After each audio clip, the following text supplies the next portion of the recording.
कभी कभी विपत्तियां भी इतिहास बदलने का कारण हो जाती हैं। 1986 कर्नाटक के गुलबर्ग जिले में भीमा नदी के तट पर सनाथी का एक मंदिर के भीतर चंद्रलाबा देवी की मूर्ति, और इस तूफान में मंदिर की छत टूटती है और फिर मूर्ति पर गिरती है, फर्श भी टूटता है और फिर एक नया इतिहास सामने आता है। इस मंदिर के विखंडन से अशोक के 4 शिलालेख सामने आ गए। इन्हीं शिलालेखों से मंदिर का फर्श और फाउंडेशन बने हुए थे। इनमें से एक शिलालेख का इस्तेमाल मूर्ति रखने की चौकी के रूप में किया गया था। आप समझ सकते हैं कि भारतीयों को अपने पुराने इतिहास से कितना लगाव है। इस अमोल धरोहर शिलालेखों को वह मंदिर में इस्तेमाल कर रहे थे, उसके ऊपर मूर्ति रखकर। दुनिया के किसी कोने में अपने पूर्वजों की इतनी बड़ी बेइज्जती शायद ही कोई धर्म, मजहब, रिलीजन करता हो। फिर पुरातत्व विभाग ने आसपास के क्षेत्र में खुदाई आरंभ की। एक विराट बौद्ध भारत सामने आया। बड़ा सा महास्तूप, अनेक मोटिव स्तूप, चैत्य गृह, अनेक खड़ी बैठी बुद्ध की मूर्तियां, धम्म चक्र, सैकड़ों ब्राह्मी अभिलेख, जातक कथाओं का अंकन, सिक्के, रेलिंग के ध्वंसाशेष और बहुत सारे। और यहीं से अशोक की वो मूर्ति भी मिली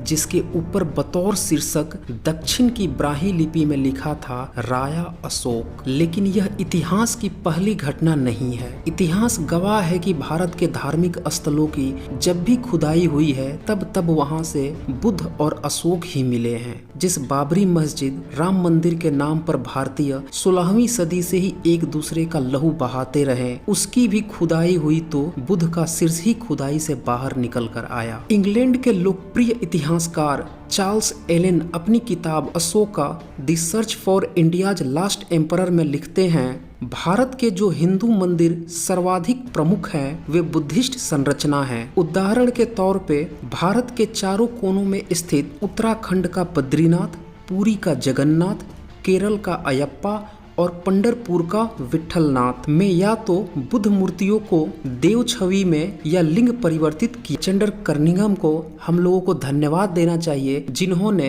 भारत से अशोक को फिर से जीवंत किया। लोग सब चीज भूल चुके थे, शूद्र बना दिए गए थे, पढ़ने लिखने से दूर कर दिए गए थे, और जो खुद को पढ़ा लिखा विद्वान समझते थे वह तो कुछ ख्याली ही पुलाव में पके हुए अपने ही राग, अपनी ही ढपली गाए जा रहे थे, जिसका न तो वास्तविकता से कुछ लेना देना था न भारत से। एडविन आर्नोल्ड ने संपूर्ण एशिया का भ्रमण किया और इन सारी उपलब्धियों को देखकर एक पुस्तक लिखी, लाइट ऑफ एशिया, जिसमें उनने बुद्ध के बारे में यह बात कही थी। लेकिन सवाल यह है कि बुद्ध को लाइट ऑफ एशिया बनाने के पीछे किसका हाथ था? वह कौन शेर दिल, जाबाज, शहंशाहों का शहंशाह, सम्राटों का सम्राट था जिसकी खौफ कहे या जिंदा दिली, जहां भी उसके प्रचारक गए लोगों ने उसे सर आंखों पे ले लिया। उसके बनाए सारनाथ स्तंभ का सिंह शीर्ष को अपना राज चिन्ह बनाकर आजाद भारत ने उस महान सम्राट के प्रति अपनी सच्ची श्रद्धांजलि अर्पित की। इस सिंह शीर्ष की नक्काशी ऐसी है जैसे उसकी नसें उबाल मार रही हों, मानो जीवंत आपके सामने खड़ी हो और आपकी आंखों में आंखें डालकर दहाड़ रही हो। अरे ओ भारतीयों, कहाँ तुम माइथोलॉजी में फंसकर आपस में लड़ मरे हो? तुम्हारी माइथोलॉजी ही अयोध्या से शुरू होकर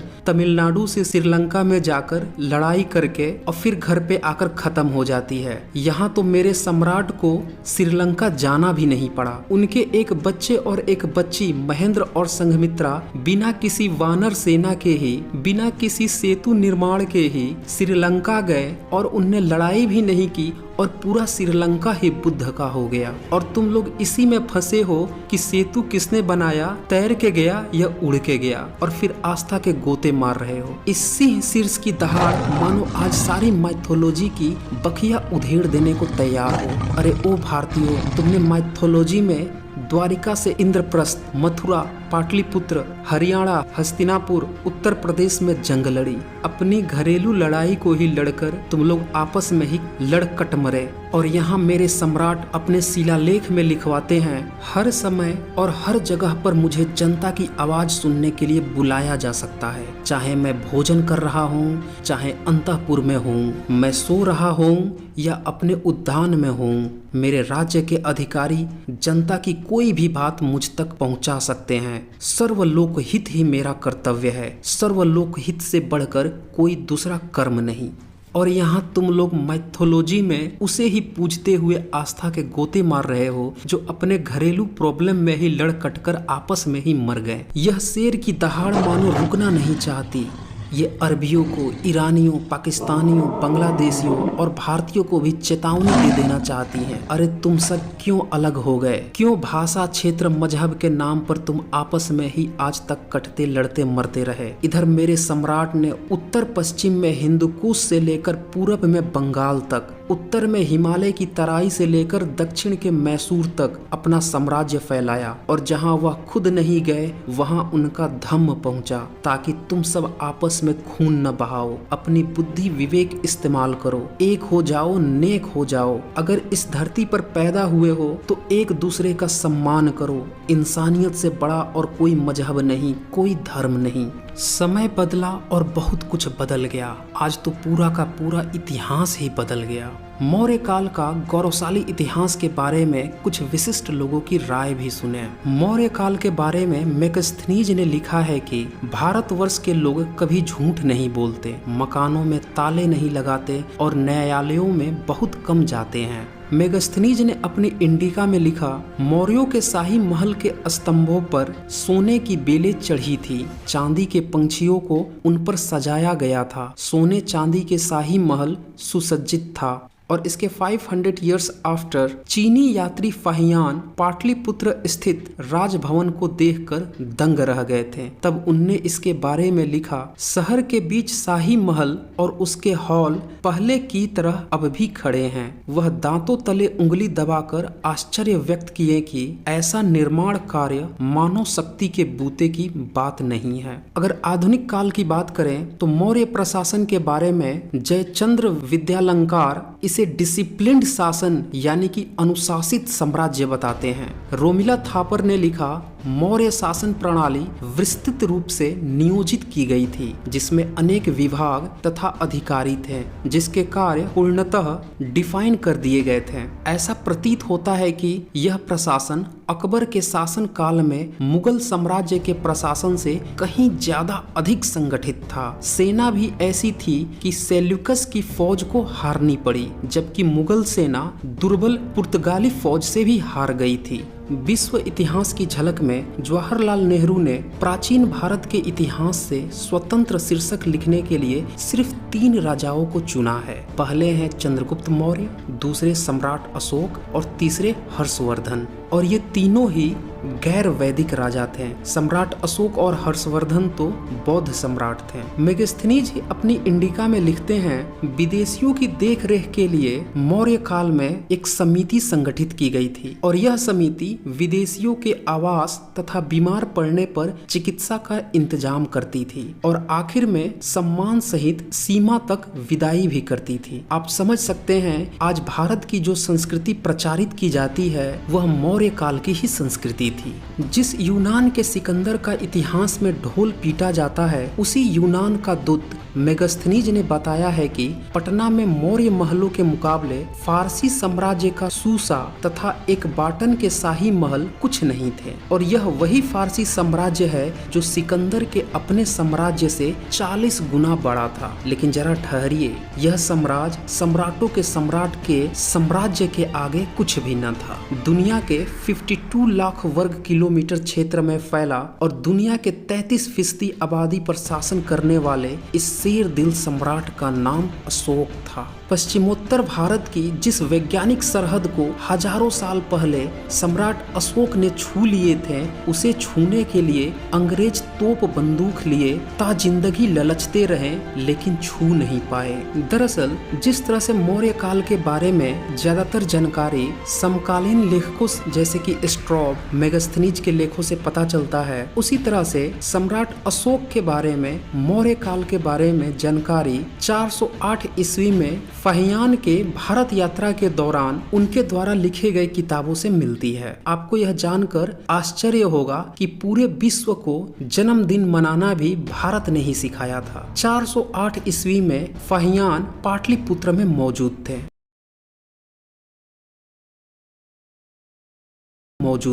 वो अप्रैल महीने की 19 तारीख थी। दिन संडे था। यह डेट और तारीख मैं अंग्रेजी कैलेंडर के अनुसार बता रहा हूँ, जबकि उस समय भारत में शक संवत प्रचलित था। फहियान ने अपने आंखों देखा यह हाल अपनी किताब में लिखी है। उनने लिखा, इस दिन पूरा पाटलिपुत्र अशोक जयंती के जलसे में डूबा हुआ था। पाटलिपुत्र में प्रत्येक साल सेकेंड मून में 8वीं तिथि को जुलूस निकलता था। चूंकि उस महीने चैत अधिमास था, इसलिए शक संवत के कैलकुलेशन के अनुसार यह दिन चैत मास के शुक्ल पक्ष के अष्टमी में होता है। 2020 में 1 अप्रैल को यह तिथि पड़ी थी। फहियान ने आगे लिखा, इस दिन 4 पहिए का रथ बनता था। रथ 20 हाथ ऊंचा और स्तूप के आकार का बनता था। बीच में बुद्ध की मूर्ति होती थी। बड़े पैमाने पर लोग जुलूस में शामिल होते थे, नाचते गाते थे। जुलूस तो आज भी निकल रहा है, लेकिन धार्मिक ठेकेदारों ने बोतल बदल दिया है, दर्शन भी बदल गया है। जिसने विरोध किया होगा संभवतः वह दूर कर दिए गए होंगे, नीच बना दिए गए होंगे, शूद्र बना दिए गए होंगे, अछूत बना दिए गए होंगे। फहियान लिखते हैं, प्रमुख लोग औषधालय स्थापित करते थे, गरीब अपंग अनाथ विधवा आदि की सहायता करते थे, वैद्य बीमार लोगों की चिकित्सा करते थे। जबकि आज के ब्राह्मण धर्म में यह ठीक उल्टा है। ब्राह्मण धर्म की वायु संहिता हो या मनुस्मृति, दोनों में ही चिकित्सक को बहुत ही नीच बताया गया है। आप समझ सकते हैं कि गुप्त काल में भी बुद्धा काल की ही बातें फॉलो हो रही थी। इसीलिए जो लोग सोचते हैं कि गुप्त काल ब्राह्मण काल था, वह भी बात फहियान के इस लिखे नोट से पूरी तरह से गलत साबित होती है। स्ट्रेबो ने लिखा कि भारत में जन्मदिन मनाने की परंपरा मौर्य शासकों ने आरंभ की थी। इसी तरह से आजकल एक और गलतफहमी फैलाई जाती है कि सम्राट अशोक का नाम अशोक था या अशोक था। इस बात को समझने के लिए आपको पुरातात्विक रिकॉर्ड देखना होगा। पुरातात्विक रिकॉर्ड में कनक मुनि, बुद्ध, प्रसेनजित और अशोक के नाम मिलते हैं। उनका जो एक्चुअल प्रोनाउंसिएशन है वह कोड़ागमन, बुद्ध, पसेन और अशोक मिलता है। चूंकि सम्राट अशोक के शिलालेख प्राकृत में है, इसीलिए यह उच्चारण प्राकृत भाषा में हो जाती है। जबकि आज हमें प्राकृत का उच्चारण संस्कृत में कन्वर्ट करके कोड़ागमन को कनक मुनि, बुद्ध को बुद्ध, पसेन को प्रसेनजित और अशोक को अशोक कर दिया गया है। आपको क्या लगता है यह बदलाव क्यों किया गया है? क्या आपने कभी सुना है कि शूद्रों को शिक्षा से वंचित कर दो, वो योग्य नहीं होते? आज भी कुछ इसी तरह के विचारधारा के लोग आए दिन सोशल मीडिया में यह बात दोहराते रहते हैं। कुछ लोग तो यह भी कहते हैं कि शूद्रों को उच्चारण करने नहीं आता, वो अर्थ का अनर्थ कर देंगे। इन्हें तीनों स में अंतर भी नहीं पता होता। आप समझ सकते हैं कि पाली प्राकृत में तीनों स की बजाय सिर्फ एक ही स होता है, अर्थात उच्चारण बदलकर वास्तविक लेख को, उनकी सभ्यता को नीचा दिखाया जा सके, इसीलिए प्राकृत को संस्कारित करके संस्कृत बना दिया गया। और यही कारण है कि प्राकृत का प्रमाण लिखित रूप में 2300 साल पहले का भी मिल जाता है। सम्राट अशोक के सारे शिलालेख प्राकृत भाषा में मिलते हैं, लेकिन संस्कृत का प्रमाण ढूंढे भी उनसे पहले क्या उनके समकालीन भी नहीं मिलता। कुछ लोगों का क्लेम है कि विष्णु पुराण में सम्राट अशोक का नाम है, और यही लोग यह भी प्रचारित करते हैं कि सम्राट अशोक के शिलालेख में कहीं भी अशोक नाम नहीं है, बल्कि देवान प्रिय नाम है। दरअसल यह पूरी तरह से फेक न्यूज है। विष्णु पुराण देवनागरी लिपि में लिखी गई काल्पनिक गपोड़ लीला है। चूंकि देवनागरी 1000 ईयर्स के अंदर में आई हुई लिपि है, इसीलिए यह किताब 1000 ईयर्स के अंदर ही लिखी गई है। दूसरी बात कि ब्राह्मणवाद हमेशा ही अपनी काल्पनिक किताबों में नास्तिक दर्शनों के नास्तिक किरदारों को निंदा निंदा करने हेतु कहीं न कहीं फिट करने की कोशिश करता है। जैसे रामायण में बुद्ध का उल्लेख करता है, वैसे ही विष्णु पुराण में अशोक का उल्लेख कर देता है। तीसरी बात कि विष्णु पुराण में कैंकिल राजाओं का वर्णन है और कैंकिल राजा आंध्र प्रदेश में 500 ईस्वी से लेकर 900 ईस्वी तक शासन किए थे। इससे साफ पता चलता है कि